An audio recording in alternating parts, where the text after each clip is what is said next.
Hello friend, कैसे हैं आप सब। उम्मीद करते हैं कि आप सब एकदम बेहतरीन होंगे और आप लोगों का तैयारी एकदम ज़बरदस्त चल रहा होगा। तो आज के वीडियो में आप लोग को बताने वाले क्लास 12th का है इंग्लिश का 1 से 5 तक 1 सेट कराने वाले, जैसा कि आप लोग थंबनेल देखकर समझ गए होंगे। वीडियो स्टार्ट करने से पहले आप सभी से रिक्वेस्ट है, अगर आप सभी मेरे चैनल पर नए आए हैं तो मेरे चैनल को सब्सक्राइब कर दें और अपने दोस्तों में शेयर करना भूलें। अगर थोड़ा सा भी मेरे वीडियो से कुछ भी आप लोग को हेल्प मिलता है तो वीडियो को लाइक कीजिए और अपने दोस्तों के पास शेयर कीजिए। चलिए तो वीडियो स्टार्ट है।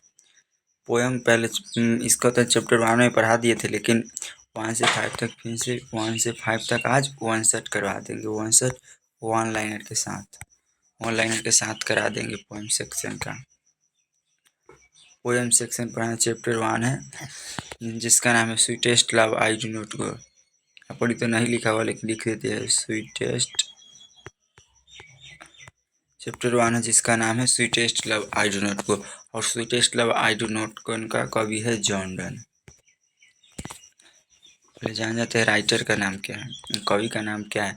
तो राइटर नेम क्या है, जॉन डन। जॉन डन एक मेटाफिजिकल कवि है जो कि आध्यात्मिक कवि है। और जॉन डन का बर्न कब हुआ था, जन्म हुआ था 22 जनवरी। बर्न का मतलब होता है जन्म। 22 जनवरी 1572 ईस्वी को लंदन में जन्म हुआ था। यही है जॉन डन। जॉन डन है sweetest love I do not का, sweetest love I do not go का कवि है जॉन डन। और जॉन डन का जन्म हुआ था 22 जनवरी 1572 को लंदन में हुआ था। और डेथ हो गया था इनका, डेथ हो गया था 31 मार्च 1631 को। और इनका ऑक्यूपेशन यानी पेशा था, ऑक्यूपेशन क्या था, पेशा था इनका पोएट, कवि थे, प्राइस्ट थे और लॉयर थे। इनके वाइफ का नाम था हिज वाइफ, इनके वाइफ का नाम था एन्ने मोर। तो आप लोग को यहाँ तक समझ में आ गया उम्मीद करते हैं। अगला हिज वर्क, इनके कुछ इनके कार्य थे। The sun rising as in diversity, यही इनका कार्य था। तो आप लोग को यहाँ तक समझ में आ गया होगा। अगर आप लोग अभी तक नोट्स नहीं लिए हैं तो मेरे टेलीग्राम चैनल से जुड़ जाएं। टेलीग्राम का लिंक डिस्क्रिप्शन में दिया गया, और व्हाट्सएप में भी जुड़ जाइए। He was born in London into a prosperous Roman Catholic family, और इनका जन्म लंदन में एक रोमन कैथोलिक फैमिली में हुआ था। He was born in London into a prosperous Roman Catholic family, और जॉन थे उनका जन्म ना लंदन में एक कैथोलिक फैमिली में हुए थे, जिसके कारण उन्हें धर्म के कारण उन्हें कॉलेज से निकाल दिया गया था। इंग्लैंड वाज एंटी कैथोलिक, और इंग्लैंड था जो एंटी कैथोलिक का विरोधी था। John Donne was forced to leave, और John Donne was forced to leave Oxford without a degree because of his religion, और जॉन डन को ना धर्म के कारण उन्हें ऑक्सफोर्ड यूनिवर्सिटी से निकाल दिया गया था बिना डिग्री के ही। तो देखिए यहाँ पर लिखा हुआ है John Donne was forced to leave, यानी जॉन डन को बिना डिग्री, John Donne was forced to leave Oxford without degree because of his religion, यानी जॉन डन को उनके धर्म के कारण कॉलेज से निकाल दिया गया था, ऑक्सफोर्ड यूनिवर्सिटी से निकाल दिया गया था। और इन्होंने ना ही studied law and read theology, और उन्होंने पढ़े थे लॉ का, कानून का पढ़ाई, और थियोलॉजी नीति शास्त्र का पढ़ाई पे थे। तो he studied law and read theology. He was briefly sent to prison.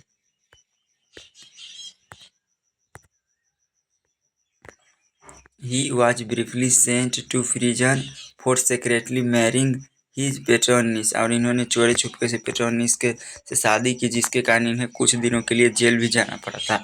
He is well known song and sonnets and satire and anything।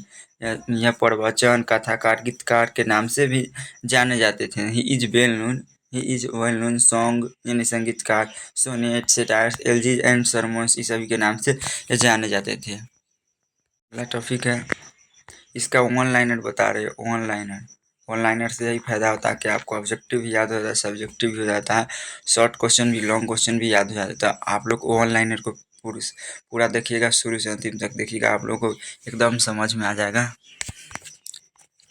जैसे sweetest love I do not go is a lyric, sweetest love I do not go एक lyric है, which has been composed by John Donne, यानी मेरी प्यारी महबूबा मैं नहीं जाता, यह एक लिरिक है यानी लव पोएम है, जिसको कंपोज किया है जॉन डन। जॉन डन क्या है, जॉन डन एक मेटाफिजिकल कवि है।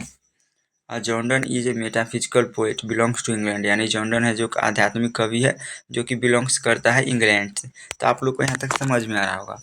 और he is well known for his song and sonnets. और जॉर्डन को उनके कार्य के लिए जाना जाता है, सॉन्ग के लिए, सोनेट्स के लिए, सेटायर्स के एंड एलजीज एंड सरमन्स के लिए जाना जाता है। Jordan is going to Germany, Jordan is going to Germany leaving his beloved. और जॉर्डन जर्मनी जा रहे हैं, जॉर्डन जर्मनी जा रहे हैं अपने बिलव्ड को छोड़कर। He wants to go away, he wants to go away because he is not tired of his beloved। और वो अपनी महबूबा को कहती मैं ऐसा नहीं कि मैं एक दिन मरना ही पड़ेगा जब बोले हैं। और जॉर्डन से डैड देसी चलना, जॉर्डन कहते हैं कि मौत निश्चित है, मौत एक न एक दिन निश्चित है, जॉर्डन कहते हैं। Jordan is a British poet या इंग्लिश पोएट। जॉर्डन थे जो एक ब्रिटिश कवि या इंग्लिश का अंग्रेजी कवि थे। तो आप लोग को यहाँ तक समझ में आ गया होगा। अगला टॉपिक है he was forced to leave, he was forced to leave Oxford university without a degree. और जॉर्डन को ऑक्सफोर्ड यूनिवर्सिटी से निकाल दिया गया था बिना डिग्री के ही। क्यों निकाला गया था? उनके धर्म के कारण। वहाँ पर एंटी कैथोलिक विरोधी था। He will make quicker journey than the sun. वह अपने महबूबा से कहती मैं सूर्य से भी तेज यात्रा करके आऊँगा। According to the poet, according यानी कवि के अनुसार, the sun has no desire for things, यानी कवि के अनुसार सूर्य है जो उससे भी तेज यात्रा करके मैं आऊँगा। He wants to gladly accept this. और वह कहते हैं कि वह कहते हैं कि मौत को वह खुशीपूर्वक एक्सेप्ट करते हैं। Jordan was born in 1572 and dead in 1916। और जॉर्डन का जन्म 1572 को हुआ था और 1931 को चल बसे थे। The poet intends to go to on a longer journey than the sun। और जॉर्डन है जो सूर्य से भी तेज यात्रा करके आने के बात कर रहे हैं कि आ जाऊंगा मेरी प्यारी बहुआ, एक न एक दिन मरना पड़ेगा। आप लोग के यहाँ तक समझ में आ गया होगा। और according to the poet, according to the man power is very weak. कवि के अनुसार आदमी का जो शक्ति है जो एकदम बहुत कमज़ोर है। The poet compares his journey with the sun. और कवि है जो अपना कंपेयर यानी तुलना सूर्य से कर रहे हैं।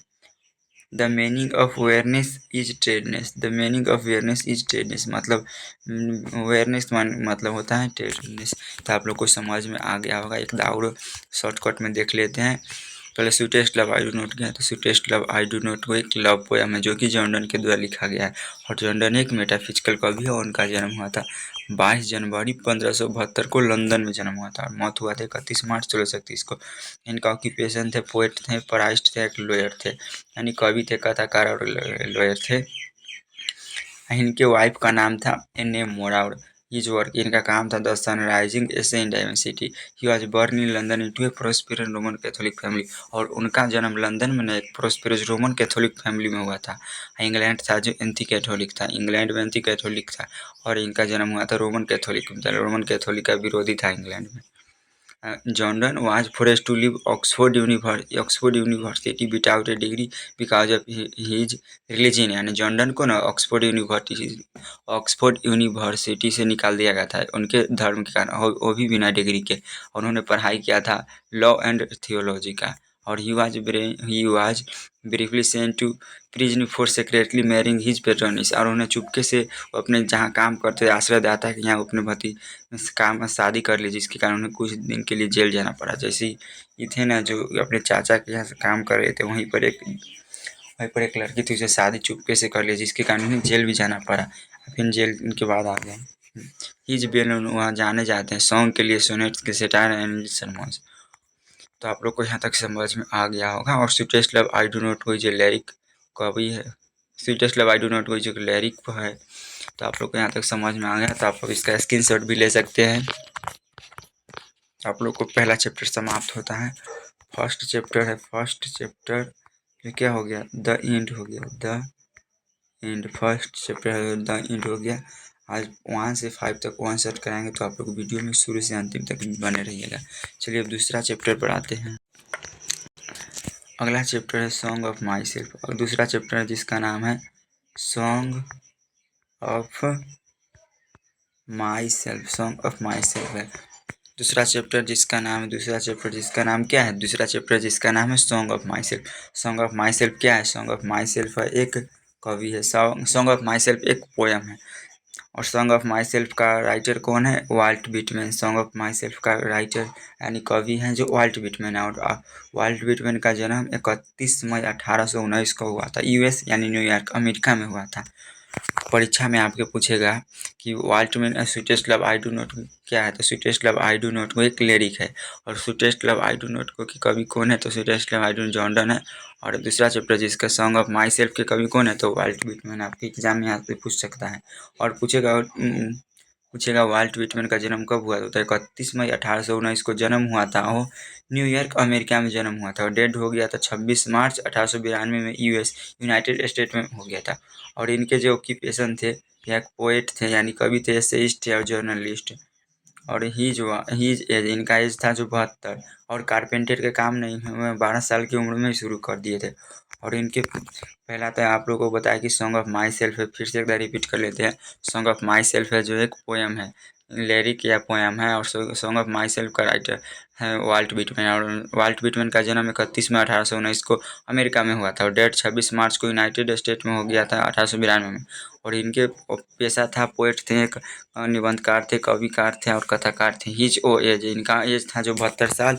और अब 12 साल की उम्र कारपेंटर का काम शुरू किया थे। और इनके माता पिता इनके पेरेंट्स थे। माता पिता का नाम था Walter Whitman and Liza van Belcher Whitman. तो आप लोग को यहाँ तक समझ में भली भांति आ गया होगा। तो अब अगला टॉपिक पर आते हैं। जितना बता रहे हो उसको आप लोग करते जाइए। इसी से एग्जाम में क्वेश्चन पूछेगा, इससे बाहर नहीं आएगा। आपके भाई रेनबो पार्ट 2 से और एक क्वेश्चन है द स्टोरी ऑफ इंग्लिश, दोनों से मिलाकर लगभग 40 नंबर का क्वेश्चन पूछता है। तो इससे 30 नंबर का पूछेगा और इससे 10 नंबर का, तो दोनों मिलाकर 40 नंबर होता है। तो 40 नंबर के आप लोग कौन थे कराते हैं। ही वर्केड एज ए प्रिंटर, यह एक थे जो print he worked as a printer teacher editor volunteer during civil war. इनका काम था, यह एक प्रिंटर थे, टीचर थे और एडिटर थे। एडिटर जो कुछ एडिट करें, वोल्टेरियन जो बिना किसी मूल्य के काम करते हैं। और ड्यूरिंग सिविल वार थे। ही इज वेल नोन, यह जाने जाते हैं पीपल्स पोएट के नाम, लोकप्रिय कवि के नाम से जाने जाते हैं। थीम इनका क्या था? आइडिया ऑफ सेल्फ, इनका थीम था idea of self. His famous work था, इनके 2 फेमस वर्क थे। लिप्स ऑफ ग्रास था जो 1855 में प्रकाशित हुआ था। और ड्रम टैप्स था जो 1886 में। He is an American poet, एक अमेरिकन कवि थे। लिप्स ऑफ ग्रास इनके महत्वपूर्ण कार्य हैं। और ड्रम टैप्स, ये दोनों को आप लोग याद कर लीजिएगा। यह देखिए, यही दोनों इनका महत्वपूर्ण किताब है, लिव्स ऑफ ग्रास और ड्रम टैप्स। 1855 में प्रकाशित हुआ था और यह 1866 में हुआ था। तो आप लोग को ये दोनों भली भांति समझ में आ गया। Rich American poet, original poem, इनके original poem consist of 52 section. Original poem तो जो कंसिस्ट 52 सेक्शन में किया गया था। Section 1 is given in this poem. He is called the father of free words, इन्हें जाना जाता है फादर ऑफ फ्री वर्ड्स के नाम। और टोटल लाइन 13 था। और टोटल लाइन 13 लाइन की कविता लिखे थे। और it is a collection of poetry, एक कविताओं का संग्रह है।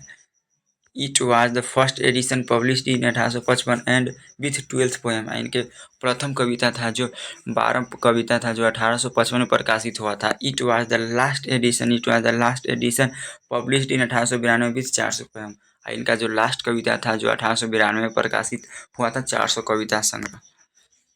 इनका 2 बुक था जो बहुत महत्वपूर्ण है, लिव्स ऑफ ग्रास था और इसेंशियल क्लासिक पोएट्री कलेक्शन, ये भी इनके बुक है। तो आप लोग को यहाँ तक समझ में आ गया होगा, उम्मीद करते हैं।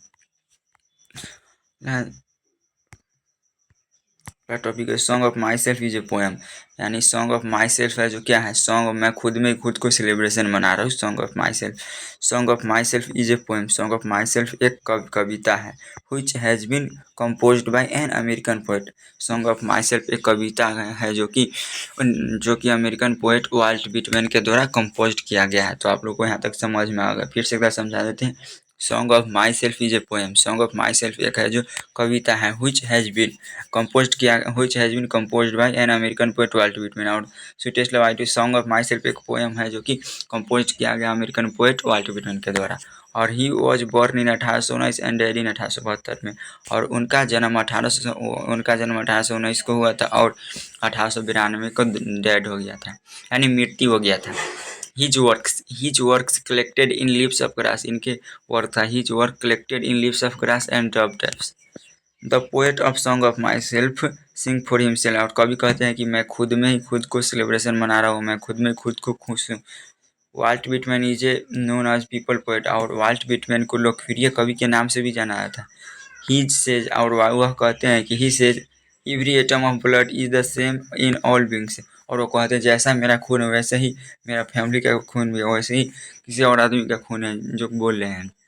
Hoping to cease not till death line is taken from song of myself. बोलते हैं कि hoping to cease not till death is line taken from song of myself. Hoping to cease है ना, जो कहाँ से लिया गया, सॉन्ग ऑफ माई सेल्फ से, यह कविता का पंक्ति है। The poet was 37 years old. और जो कवि है जो 37 साल के हो गए, वेन ही वाज हेल्थी, लेकिन अभी भी है जो क्या है, स्वस्थ है। Nature without check with original energy. Nature के बिना ओरिजिनल एनर्जी नहीं हो सकता। Nature without check with original energy.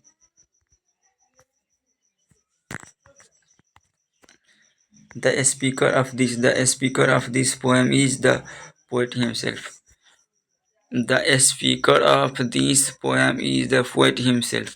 According to the poet, death is inevitable. According to the poet, death is inevitable. In this poem, nature beauty has been described. I in the first line of the poem is for Walt Whitman. तो आप लोग को यहाँ तक समझ में आ गया होगा। एक दाव रिपीट कर देते हैं। पहला चैप्टर दूसरा है जिसका नाम है सॉन्ग ऑफ माई सेल्फ। और सॉन्ग ऑफ माई सेल्फ एक है जो लिरिक है यानी पोयम है, और इसका कवि है वाल्ट विटमैन। वाल्ट विटमैन का जन्म 31 मई 1819 को न्यूयॉर्क अमेरिका में हुआ था, और इनका मौत 26 मार्च 1892 को हुआ था। हिज ऑक्यूपेशन, इनका ऑक्यूपेशन था पोएट, पर यह एक पोएट थे, एसेंस्ट और जर्नलिस्ट। हिज एज था इनका 72 साल एज था इनका, और कारपेंटर का काम 12 साल की उम्र में कर दिए थे। और इनका पेरेंट्स का नाम था यानी माता पिता Walter Whitman and Liza Van Velsor Whitman था। He worked as a printer, एक प्रिंटर का काम करते थे, टीचर का, एडिटर का, वोल्टेनियर का, और रीडिंग सोवियर का काम करते थे। He is Ballon people poet के नाम से जाने थे। इनके दो महत्वपूर्ण बुक था, इसका नाम था लीव्स ऑफ ग्रास और ड्रम टैप्स। और ही इज अमेरिकन पोएट थे, और यह टोटल 13 लाइन लिखे थे। He was called the father of free words. तो आप लोग को यहाँ तक समझ में आ गया होगा। तो अब अगला टॉपिक है, अब अगला चैप्टर 3 पर आते हैं।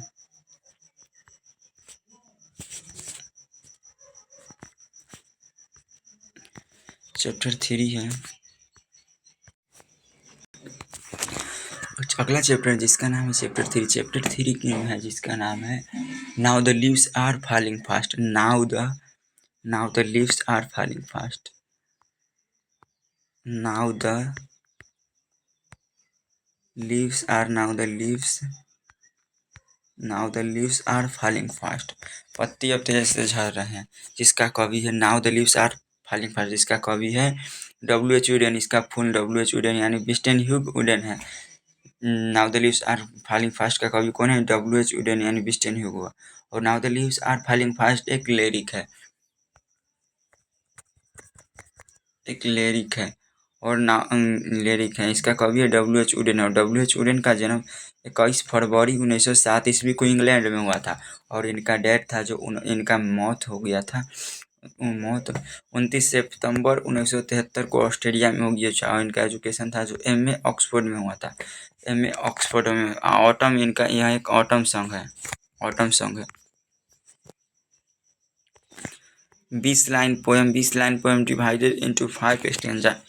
20 lines poem divided into 5 stanza. Rhyming a scheme for each question A और बी भी था इनका।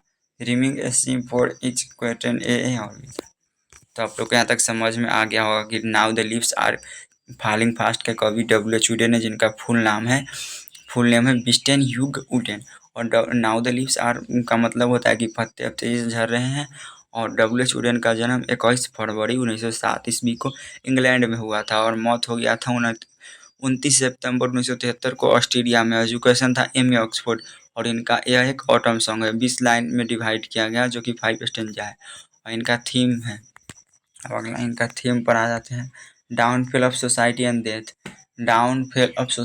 And death. He was an Anglo American poet. आया। एक एंग्लो अमेरिकन पोएट थे। ही वॉज वर्साटाइल पोएट थे, verse dramatist, critic, translator, editor. His prizes था Pulitzer prize 1948 for the age of anxiety.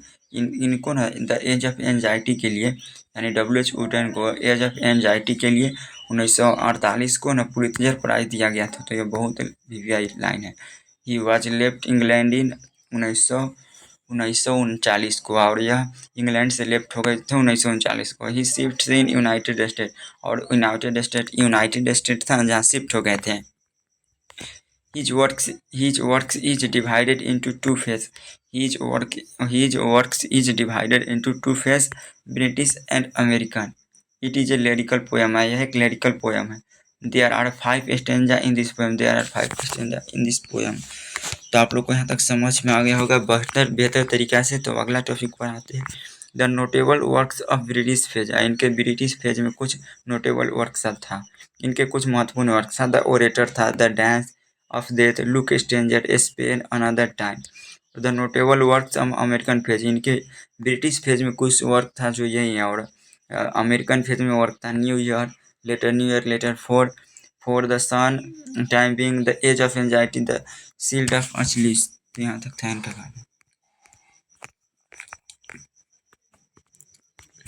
और फिर now the leaves are falling fast is a poem, यानी पत्ते, now the leaves are falling fast एक poem है। Now the leaves are falling fast का मतलब होता है पत्ते अब तेजी से झड़ रहे हैं। Now the leaves are falling fast is a poem which has been composed by W.H. Auden, और जो कि W.H. वुडन के द्वारा कंपोज किया गया है। He won the Pulitzer prize in 1948 for his book the age of anxiety, और उन्हें Pulitzer prize the age of anxiety के लिए ना 1948 को पुलित्जर प्राइज दिया गया था। हिज इम्पोर्टेंट वर्क्स, उनके महत्वपूर्ण कार्य था the orator, the dance of death, look stranger, another time, new year. तो इनका जो था सभी महत्वपूर्ण कार्य था। Flowers are signifying that nothing is everlasting internal. The word trolls means wicked persons are bad person था। और ट्रोल्स का मतलब होता है विकेट पर्सन, यानी कमजोर आदमी या बुरा आदमी होता है। Trolls are searching for food. Trolls है जो अपना फूड यानी खाना खोज रहा है। डेथ फ्रीज आवर हैंड, और डेथ है जो फ्रीज हो गया, मौत है जो freeze. White water fell has good bless the travellers, और जो वाइट वाटर फेल है जो गिर रहा है। The white water fails has good bless the travellers, और ट्रेवलर्स है जो वाइट वाटर फेल उन्हें प्रभावित कर रहा है। The nightingale has become dumb to see leafless trees, और नाइटिंगेल है जो लीफलेस ट्री को डम कर रहा है। The prams go rolling on that suggested in the country of the life. Whispering neighbours means the messenger of death, और जो मौत का सौदागर है जो हमारे आसपास घूमते हैं। Death of the agent of death, मौत का सौदागर। The word from means A 3 or 4 wheeler wooden, और जो द मतलब मीन्स होता है, द वर्ड फ्रॉम का मतलब होता है 3 या 4 व्हीलर्स नहीं होते जो 4 चक्का गाड़ी तो जो बच्चा बचपन में चलाया करते हैं, बच्चा चलाता। The poet says human life is no better than, और पोएट कहते हैं कि मानव का जो मृत्यु है जो कभी भी हो सकता है। The human life is no better than death. The travellers आज ओल्ड, जो ट्रेवल्स है वो जो ट्रेवलर्स है जो ओल्ड हो सका है, और sick people moving towards their death. Trees sheds their leaves in autumn, whispering neighbours disturbs the real delight of ageing person. The falling of leaves refers the speed arrival of death. His important works, इनकी महत्वपूर्ण कार्य था the orator, the dance of death, look stranger, another time, new year. तो आप लोग को यहाँ तक समझ में आ गया होगा। आप लोग एक दाव पढ़ लीजिएगा इस सभी को, फिर से एक दाव स्क्रीनशॉट देने का मौका देते हैं। आप लोग धीरे धीरे स्क्रीनशॉट ले, चाहे लास्ट में स्क्रीनशॉट दे देंगे, आपको लास्ट में स्क्रीनशॉट दे देंगे। तो आप लोग वीडियो में शुरू से अंत तक बने रहिएगा। तो आप लोग को यहाँ तक समझ में आ गया होगा। अब चैप्टर 4 है। चैप्टर 4 पर चलिए अब फाइनली चैप्टर 4 में आ गया। चैप्टर 4 है जिसका नाम है ऑड टू ऑटम, यानी बसंत ऋतु है। बसंत ऋतु होता है, पतझड़ का मौसम नहीं होता है, मतलब पतझड़ का ऋतु। ऑड टू ऑटम, और ऑड टू ऑटम एक है जो पोएम है। चैप्टर 1 से लेकर 10 तक है जो पोएम है, और इधर 1 से जो पोएम सेक्शन का पोएम ही ना होगा। तो चैप्टर 4 है जिसका और टू ऑटम एक पोएम है जिसका कवि है जॉन कीट्स, और जॉन कीट्स है कवि इनका, और इनका जन्म हुआ था, यही है जॉन कीट्स। जॉन कीट्स का जन्म हुआ था 31 अक्टूबर 1795 को मुरगेट में हुआ था। मुरगेट को लंदन में जगह है, वहाँ पर ही हुआ था। और इनका डेथ हो गया था। इनका मौत कब हुआ था? इनका मौत हुआ था 23 फरवरी 1821 को रोम, काउज ऑफ टीबी, इनका टीबी यानी ट्यूबरक्लोसिस क्षय रोग के कारण इनका मौत हो गया था। इनके पेरेंट्स थे, हिज पेरेंट्स थॉमस कीट्स, इनके माता पिता का नाम था थॉमस कीट्स, इनके पिता का नाम था फ्रांसिस जेनिंग्स, इनके माता का नाम था। His father dead after falling off his horse in 1819, और इनके पिता का मृत्यु घोड़सवारी करते समय घोड़ा ने लथाड़ मार दी, जिसके कारण इनका 1840 में इनके पिता का मौत हो गया था। His first volume of poetry entitled poems published in 1817 में, इनके कुछ पोएम्स थे जो 1817 में क्या होता प्रकाशित हुआ था। He is Endymion was appreciated by Wordsworth, और इंडोमियन इनका एक कवि आती है पोएम है जो कि एप्रिसाइटेड वर्ड्सवर्थ के द्वारा किया गया था। This poem was composed on 19 September 1819 and published in 1820 में, और इनका जो एक कवि this poem was composed on 19 सितंबर, इनका जो कवि this poem was composed on 19 सितंबर, इनका पोएम था जो एक पोएम था जिसका नाम और टू अटम था, जिसको जो पब्लिश हुआ था 19 सितंबर 1819 को, एंड पब्लिश इतना कोई लिखे थे, और 1820 को इनका प्रकाशित हो गया था। ऑड बाई जॉन कीट्स, और टू अटम यानी ऑड बाई जॉन कीट्स, और टू अटम ऑड बाई है जॉन कीट्स के द्वारा लिखा गया है। Keats wrote the first 5 poem, और जॉन कीट्स के द्वारा कुछ 5 पोएम लिखा गया था जो यही है। Ode on a Grecian urn, ode on a Grecian urn दूसरा, ode on indolence, ode on melancholy, ode on a nightingale, और टू फिजिकल है। यही जॉन कीट्स के द्वारा लिखा गया पोएम है। अगला पढ़ाते हैं। ही कंपोज्ड और टू ऑटम इन सितंबर, और टू ऑटम को ना सितंबर महीना में कंपोज किया गया था। इन दिस पोएम, इस कविता में जॉन कीट्स डिस्क्राइब करते हैं कि the three stage of autumn, maturation of crops of the harvest, and the last days of autumn when winter is nearing. यहाँ तक आप लोग को समझ में आ गया होगा। चलिए अब इनका मेन पॉइंट पर आते हैं। तो आप लोग कवि परिचय सभी समझ में आ गया होगा। अब इनके मेन पॉइंट पर आते हैं। और to autumn is an ode, और टू ऑटम है यानी बसंत ऋतु, पतझड़ की मौसम होता है उसको और टू ऑटम कहते हैं। और to autumn is an ode है, और टू ऑटम में क्या है? ऑड है। Which has been composed by John Keats, जो कि जॉन कीट्स के द्वारा कंपोज किया गया है। और John Keats is a romantic English poet, इसको आप लोग ध्यान में रखिएगा। जॉन कीट्स है जो कि रोमांटिक पोएट है, इंग्लिश पोएट और romantic. John Keats is a romantic English poet है। He was born in Moorfields London in England, और इनका जन्म मूनफील्ड्स लंदन में हुआ था जो कि इंग्लैंड में पड़ता है। ही डेड ऑफ ट्यूबरक्लोसिस, और इनका मृत्यु ना ट्यूबरक्लोसिस यानी क्षय रोग के कारण 1821 में हो गया था, जो कि 26 साल की उम्र में हुए थे। हीज इम्पोर्टेंट पोएम्स, इनके महत्वपूर्ण कार्य था इंडोमियन ऑन इंडोलेंस, टू नाइटिंगेल और टू ऑटम, इनका यह महत्वपूर्ण कार्य था और यह पोएम भी था। A thing of beauty is a joy forever has been written by John Keats. और autumn is the close bosom friend of maturing, और जो ऑटम है जो सूर्य का क्या है? मित्र है। Autumn is the season of mellow फ्रूटीफुलनेस, और ऑटम का सीजन होता है जो फलों को पका देता है, उन्हें रस से भर देता है और पेड़ को लदा देता है, आप लोग देखे होंगे। और autumn is a season of mellow fruitfulness. Autumn starts after the departure of summer, यानी गर्मी का समय खत्म होते ही ऑटम स्टार्ट हो जाता है। समर मतलब क्या होता है? And the gathering slowage Twitter in the sky has been taken from Ode to Autumn. In this poem, Ode to Autumn has been personalized as a lady, और Ode to Autumn एक personalise एक lady के बारे में चर्चा किया गया है। तो आप लोग को कैसा लगा कविता? अगर आप लोगों को कुछ भी सीखने को थोड़ा सा भी मिलता है तो मेरे चैनल को सब्सक्राइब कर दीजिए और अपने दोस्तों में शेयर करना ना भूलिएगा। अगला चैप्टर है 5 चैप्टर। चलिए तो फाइनल चैप्टर 5 में आ गया है 5 चैप्टर में आएगा जिसका नाम है चैप्टर 5। के देखते हैं 5 चैप्टर। तो एन एपिताफ चैप्टर 5 का नाम है एन एपिताफ। और एन एपिताफ के कवि कौन है? तो एन एपिताफ के कवि हैं, एन एपिताफ के कवि कौन है? तो वाल्टर डी ला मेयर है, जो एन एपिताफ के कवि है। और एन एपिताफ क्या है? एक पोयम है। एन एपिताफ क्या है? एक पोयम है। एन एपिताफ क्या है? एक कवि। एन एपिताफ एक पोयम है। और एन एपिताफ के कवि कौन है? Walter de la Mare. तो चलिए इनका जन्म मरण के बारे में जानते हैं। तो वाल्टर डी ला मेयर का जन्म हुआ था 25 अप्रैल 1873 को इनका जन्म हुआ था चार्ल्टन, केंट, इंग्लैंड में।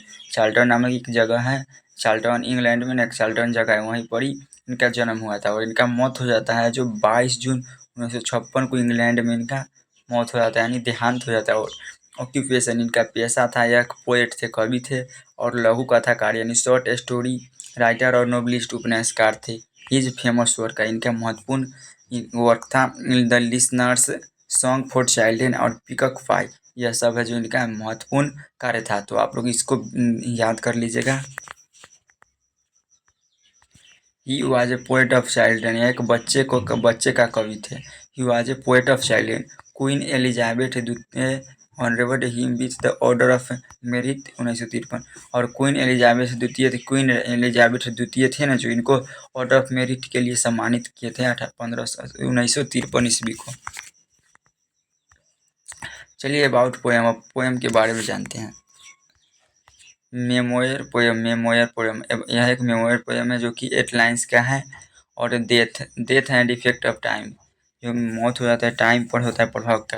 Best remembered for his works for children, he lost his father, और उन्होंने अपने पिता को he lost his father at age of 4 and had to move with his family in London. उन्होंने अपने पिता को 4 वर्ष की उम्र में ही खो गए और अपने फैमिली के साथ, अपने परिवार के साथ लंदन में शिफ्ट हो गए थे। इनका बुक था जिसका नाम था song of childhood, Walter de la Mare का था यह बुक। एक और बुक है जिसका नाम था peacock pie, Walter de la Mare के द्वारा लिखा गया। यही सम्मानित इनको दिया गया था ऑर्डर ऑफ मेरिट। तो आप लोग को यहाँ तक समझ में आ गया हो। स्क्रीनशॉट हम आप लोगों को लास्ट में लेने का मौका देंगे। अगर आप लोग ये वाला PDF फ्री में लेना चाहते हैं तो मेरा व्हाट्सअप नंबर पर मैसेज कीजिएगा, फाइनली हम आप लोगों को दे देंगे। चलिए व्हाट्सअप भी का नंबर भी बता देते हैं, 62 023 38 462। तो 62 023 38 462। तो आप लोग यहाँ ध्यान में रख लीजिएगा। एन एपिताफ ही जो शॉर्ट पोएम, एन एपिताफ है। एन एपिताफ का मतलब होता है कि जैसे कोई मर जाता है मुस्लिम में तो कैसे दफना दिया जाता है, वहाँ पर लिख दिया जाता है उसका नाम, तो वही एन एपिताफ है। जैसे रोड भी बनता है आप लोगों के गाँव में, चाहे कहीं भी रोड बनता है तो लिख दिया जाता है फलाना के घर से चिलाना के घर तक रोड बना है, तो इसी को एन एपिताफ कहते हैं। तो an epitaph is a short poem which has been composed by Walter de la Mare. An epitaph है जो एक शॉर्ट कवि है, कविता है जो कि कंपोज किया गया है वाल्टर डी ला मेयर के द्वारा। ही is well known novelist and short story writer. The poem is about a beautiful lady, who is now no more. In this poem, the poet describes the beauty of woman. और इस कविता में एक सुंदर सा lady के बारे में बताया गया है। His important works Peacock Pie and Song for Child, उनका महत्वपूर्ण कार्य था Peacock Pie and Song for Children. He has composed a number of poems for children. He is known as the poet of children. वो एक बच्चों की कविता के नाम से जाना जाता है। He is known as the poet of children. Walter de la Mare loves a lady who is the most beautiful lady. Walter de la Mare है जो एक मोस्ट ब्यूटीफुल लेडी से प्यार करते हैं, जो कि बेस्ट कंट्री से बिलोंग करता है। The lady belongs to the west country. Here lies a most beautiful lady taken from an epitaph. एक बेस्ट हेयर लाइज यानी एक मोस्टफुल ब्यूटी है, जो मोस्ट ब्यूटीफुल लेडी है, जो कि कहाँ से? एन एपिताफ से लिया गया। An epitaph means an inscription on a tomb in the memory of death. और एपिताफ का मतलब होता है कि जैसे कोई मर जाता है तो उसको दफना कर वहाँ पर उसका नाम लिख दिया जाता है, तो ये एपिताफ का मतलब होता है। The an epitaph means inscription on a term in memory of death. Walter de la Mare knew a lady who was the most beautiful. Walter de la Mare एक लेडी के बारे में कहते हैं कि वह एक मस्त फुल ब्यूटी है जो कि बिलोंग करता है वेस्ट कंट्री से। The poet thinks that the beauty is not everlasting. The poet feels that his death nobody will remember. वह कहते हैं कि जब मैं कभी कहते हैं कि जब मैं मर जाऊंगा तो मोस्ट ब्यूटीफुल लेडी को कौन याद करेगा। The word crumble use in the poem means to die. और क्रम्बल का मतलब होता है मृत्यु यानी टू डाई होता है। तो आप लोग को यहाँ तक समझ में आ गया होगा। और the turn of the poem an epitaph in melancholy. तो आप लोग को यहाँ तक समझ में आ गया होगा। चैप्टर 5 तब क्या होता है, द एंड हो जाता है। चलिए आप लोग इसका स्क्रीनशॉट ले सकते हैं। तो चलिए शुरू से आप लोग को स्क्रीनशॉट देते हैं। तो आप लोग पहले यहाँ से स्क्रीनशॉट लीजिए और यहाँ तक ले लीजिए।